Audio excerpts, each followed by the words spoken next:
অনুৰাধাজ ব্লগলৈ আপোনালোক সকলোকে স্বাগতম জনাইছোঁ। আজি মই ক'বলৈ গৈছোঁ গুৰু পূৰ্ণিমাৰ ওপৰত। প্ৰত্যেক বছৰ আহাৰ মাহৰ পূৰ্ণিমা তিথিত ঋষি বেদব্যাসৰ আৱিৰ্ভাৱ তিথিত গুৰু পূৰ্ণিমা উৎসৱ পালন কৰা হয়।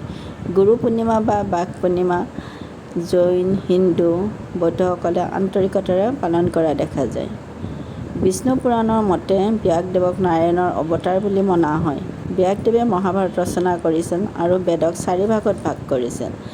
ব্যাসদেৱে মহাভাৰত, উপনিষদ আৰু 18খন পুৰাণ মৌখিকভাৱে শ্ৰুতলিপি দিছিল আৰু শ্ৰী গণেশে সেইবোৰ লিখি গৈছিলে। শ্ৰুতলিপি দি থাকোঁতেই গণেশে কৈছিলে যে গণেশে এবাৰ কলমটো যেতিয়া হাতত তুলি ল'ব, তেওঁ কলম থমকিব নোৱাৰিব। তেতিয়া ব্যাসদেৱে এটা বুদ্ধি কৰিছিলে। ব্যাসেও কৈছিলে গণেশে যাতে কোনো এটা শ্লোক বুজি নোপোৱাকৈ লিখিব নোৱাৰিব। সেয়েহে ব্যাসদেৱে অতি টানকৈ কিছুমান শ্লোক মাজে মাজে দি দিছিলে। এতিয়া মই গুৰু পূৰ্ণিমাৰ ওপৰত কিছুমান পালিবলগীয়া নিয়ম নীতিৰ ওপৰত কৈ দিম। আপোনালোকে যদি মোৰ ব্লগটো ভাল পাইছে, মোৰ ভিডিঅ'বিলাক ভাল পাইছে, তেতিয়া জৰুৰ ছাবস্ক্ৰাইব কৰিবলৈ নাপাহৰিব আৰু বেল আইকনটো প্ৰেছ কৰিব। নিয়ম হৈছে গুৰু পূৰ্ণিমাৰ দিনা সম্পূৰ্ণ সাত্বিক আহাৰ খাব লাগে।